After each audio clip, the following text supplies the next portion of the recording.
वक्त राजनाथ जी से मुलाकात हुई है कमांडर साहब की, क्या कुछ बातचीत हुई है इस मुद्दे को? देखिए, जब से कल से काफ़ी हाईलाइट हुआ है मामला, क्योंकि कई चैनल्स पे ये आ रहा है, न्यूज़ 24, ABP और टाइम्स नाउ, ETV वगैरह सब पे आया है ये मैटर, तो काफ़ी हाईलाइट्स है। तो हम लोगों को इसीलिए बुलाया जा रहा है कि मैटर को इसको किसी तरीके से शांत किया जाए। कई बार आश्वासन दिए जा चुके हैं, पर हम लोग इसके पक्ष में नहीं हैं कि खाली कोरे आश्वासनों के बल पे हम लोग वापस चले जाएं। 7 साल से आंदोलन चल रहा है, इसलिए जब तक कोई निर्णय नहीं होगा हम लोग अपने यहाँ से उठने वाले नहीं हैं। राजीव सर, आप लोगों की 2-3 दिनों से बात हो रही है, आपने कल भी कहा था कि हमें इनकी बातों पर भरोसा नहीं है, कुछ लिखित वादा करें या हमारे को प्रमाणित करें। जब हमें भरोसा है तो आज आप लोगों की जो बात हुई है उसमें कुछ भरोसा नज़र आ रहा है? ऐसा है कि जो पर्टिकुलर जिस डिपार्टमेंट का मामला है वो लोग हम लोगों को ऑथेंटिक कोई बात कहें तब तो भरोसे वाली बात है। सारे मिनिस्टर्स तो कह रहे हैं, जैसे रक्षा मंत्री जी ने कहा कि वो भूपेंद्र यादव से अभी बात करते हैं इस बारे में, और आपका डेलीगेशन मिला उनसे या क्या कहा, तो हम लोगों का नहीं मिला। हम लोग तो आंदोलन पे हम क्यों मिले उनसे जाके, उनको बुलाना हो तो वो बुलाएंगे ना। तो इसलिए उनका कहना है, जबकि आज आपको सबको मालूम है कि उनको राजस्थान जाना था, कल से आ रहा था। जैसे ही उन्हें पता लगा ये पेंशनर्स आए हुए हैं, वो कहीं बाहर थे, उन्होंने हम लोगों को बैठाला। आधे घंटे तक हम लोग वहाँ पे रुके रहे, वो दूर से कहीं, पर उन्होंने कहा जाने मत दीजिएगा। हमारे कमांडर साहब, माननीय रजावत जी, उमाकांत सिंह जी और मैं साथ में थे। सब लोग उन्होंने वेट कहा कि वेट कर लीजिए, हम आके आपसे बात करते हैं। आके उन्होंने कहा कि हमें ये मैटर पूरा पता था कि कल हमने टीवी पे देखा था, और मैं श्रम मंत्री से इस बारे में बात करूंगा। करना तो ऐसे प्रधानमंत्री जी को ही है, पर ये पर्टिकुलर जो है डिपार्टमेंट और ये मंत्रालय बात करेगा तो ज़्यादा ठीक रहेगा। और उनका अनुरोध था कि आप लोग इस टाइप का कोई अनशन या आंदोलन ना करें, क्योंकि सब वयोवृद्ध लोग हैं और मौसम जाड़े का मौसम है, परेशानी हो सकती है। पर हम लोगों ने बात सुनी, चले आए, उनकी सहानुभूति थी, तो कोई बात नहीं। पर हमें जब तक श्रम मंत्रालय की ओर से या श्रम मंत्री की ओर से कोई आश्वासन नहीं मिलता है, हम लोग इसको आंदोलन को छोड़ने वाले नहीं। आपका धरना रोकने की कोशिश की जा रही है, जहाँ फिर आपकी मांगों की सुनवाई होंगी इस बार तो नहीं, इसमें थोड़ा सा कुछ मंत्रियों ने, वरिष्ठ मंत्रियों ने कुछ हम लोगों को जानकारी दी है कि इसमें पॉजिटिव कार्य हो रहा है, पर ये हम लोग कई बार सुन चुके हैं। और जैसा होता है कि कोई बड़ा आंदोलन होता है तो उसको तोड़ने या कम करने की कोशिश की जाती है कह के, तो इसलिए अब की है कि जब तक हम लोगों को कोई ठोस निर्णय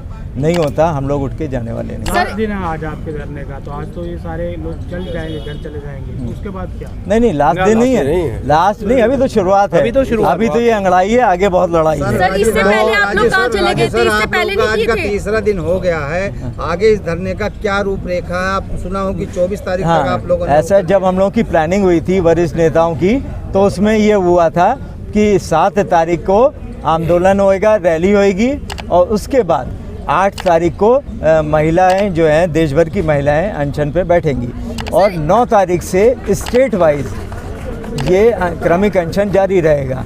हम 2 या 3 दिन वेट कर रहे हैं। कल आप लोग थे, आप लोगों ने देखा होगा कि हमारे राष्ट्रीय अध्यक्ष कमांडर अशोक राउत जी और अन्य राष्ट्रीय नेता आमरण अनशन पे बैठने जा रहे थे, तो फिर सबका ये निर्णय हुआ कि वो अभी ना बैठें। जब सरकार कह रही कि हम कुछ कर रहे हैं, कुछ मंत्री आश्वासन दे रहे हैं, तो 2 या 3 दिन हम वेट कर लेते हैं। अगर 2-3 दिन में कोई काम नहीं होता है तो फिर हमारे राष्ट्रीय नेता आमरण अनशन पे बैठ जाएंगे, फिर जो होगा फिर देखा जाएगा। राजीव सर, आप लोगों की बात 2 बार प्रधानमंत्री जी से हुई, जो देश का मुखिया है, जिसके हाथ में सब कुछ है, वो उसने वादा करके आज तक आप लोगों का वादा निभाया नहीं, तो इन मंत्रियों से और ये संतरियों से काम होने वाला है क्या?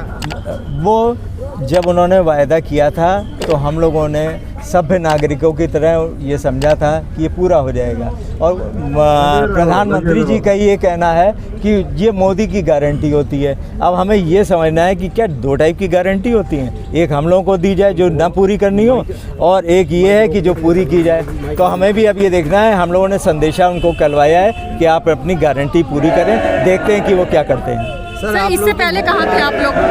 अब चुनाव के टाइम पे ही आप लोग आए हैं? नहीं, हम लोग तो 7 वर्ष से संघर्ष कर रहे थे, और दिल्ली में भी कई आंदोलन हम लोग कर चुके हैं। ये पहला आंदोलन नहीं है। इसी जंतर मंतर पे और इसी रामलीला मैदान पे हम लोगों के 2-3 बार आंदोलन पहले हो चुके हैं। 2017 से चल रहे हैं, और ये पहला आंदोलन नहीं है। हम लोग कोई वो बरसाती कीड़े नहीं है कि जब वो हुआ तो चुनाव से हमसे क्या मतलब। हम तो रोज़ की परेशानी है, 200 पेंशनर एवरेज जो है उनकी डेथ हो रही है, हम तो उनके लिए संघर्ष कर रहे हैं। राजू सर, एक लास्ट सवाल है, आप लोगों की मुख्य मांगे क्या क्या हैं? हमारी मुख्य मांग एक तो जो 1,000 रुपये मिनिमम पेंशन थी उसको बढ़ा के 7,500 रुपये किया जाए, उस पर DA दिया जाए और पति पत्नी को मुफ्त चिकित्सा सुविधा प्रदान की जाए। एक और बड़ी बात थी कि जो वर्षों से हमारे कई साथी जो है कोर्ट में केस लड़ रहे थे और कई वर्षों से लड़ रहे थे, हर जगह से जीते थे, सबको मिला के सरकार ने अपने बड़े बड़े वकील खड़े करके अपने उल्टे सीधे जैसे भी तर्क दिए उस पर सब पे स्टे लगा दिया। फिर भी लड़ाई चलती रही कोर्ट में और 4/11/2022 को सुप्रीम कोर्ट ने डिसीज़न दिया 3 बेंच की उसमें कि इनको जो है हायर पेंशन दी जाए सभी पेंशनर्स को। पर EPFO ने उसमें इतने अड़ंगे लगा दिए हैं कि इतनी ज़्यादा फॉर्मेलिटीज़ पूरी करनी है, वो अभी तक ये नहीं बता रहा है कि आपको कितनी राशि वापस करनी है। ये तो कह रहा है कि ये राशि वापस करिए, पर आपको पेंशन कितनी मिलेगी ये नहीं बता रहा है। और इतनी फॉर्मेलिटीज़ हैं कि कोई भी पेंशनर पूरा नहीं कर पाएगा। बिरले होंगे उनको हम लोग अवार्ड देंगे जिनको हायर पेंशन हाई कोर्ट के थ्रू सुप्रीम कोर्ट के थ्रू मिल जाएगी।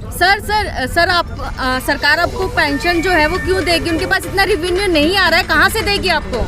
8 लाख करोड़ रुपए पेंशन फंड में है EPFO के पास, उस पर 60,000 करोड़ रुपए इंटरेस्ट आता है और हमको जो है उसका जो है 33% पेंशन में दिया जाता है। अगर ये 50% भी दे दें तो हमारी पेंशन बढ़ जाएगी। दूसरा, ये OPS को 14% कंट्रीब्यूशन सरकार देती है, हमको देती है 1.16, वो भी एडमिनिस्ट्रेटिव चार्जेस, वो खर्चे मेंटेन करने के लिए। अगर ये 1.16 की बजाय 5% कर दें तो भी हमको जो है पूरी पेंशन मिल जाएगी। ठीक सर। एक लाइन में मैं निवेदन करना चाहता हूँ।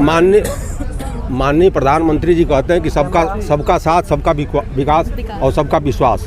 तो हम माननीय प्रधानमंत्री से आप लोगों के माध्यम से यही विनम्र निवेदन करना चाहते हैं कि जो आदमी 35 साल 40 साल तक कंट्रीब्यूशन किया, अपना योगदान दिया है और अब देश की ही सेवा किया है, तो उसको जो है 1,000 से 3,000 रुपये पेंशन दे रहे हैं। 1,171 रुपये मात्र एवरेज पेंशन मिल रही है। आप बताइए, एक सिलेंडर का दाम मिल रहा है, बाकी आदमी क्या खाएगा, क्या बीमारी में लगाएगा? बुढ़ापे में तमाम बीमारियाँ होती हैं। ऐसे स्थिति में मरने के सिवा और दूसरा कोई विकल्प नहीं है। तो उससे बढ़िया है कि ऐसे लड़ के मरे आदमी, ऐसे सड़ के मरने से कोई फ़ायदा नहीं है। तो मैं विनम्र निवेदन करना चाहता हूं सरकार से, माननीय प्रधानमंत्री जी से, कि आप कहते हैं कि मैं जो कहता हूं करता हूं, तो इस वचन को आप निभाएं। 2 बार आपने हमारे राष्ट्रीय अध्यक्ष महोदय को और माननीय जो हमारे महासचिव जी हैं उनको आपने वचन दिया है माननीय जी के द्वारा। तो आप अपना वचन निभाएं और वृद्ध लोगों का आशीर्वाद लें ताकि भविष्य में उनके लिए भी लाभप्रद हो, सरकार के लिए लाभप्रद हो और वृद्धों का हमेशा कल्याण होता रहे। कम से आप बताइए कि 7500 रुपये DA और प्लस महंगाई भत्ता और मेडिकल सुविधा, यही हम लोगों की मांग है। इसमें क्या है? ठीक है सर। बस आप लोगों के माध्यम से यही निवेदन हम सरकार से करना चाहते हैं कि हमारी मांगों को पूरा करें। धन्यवाद। बहुत बहुत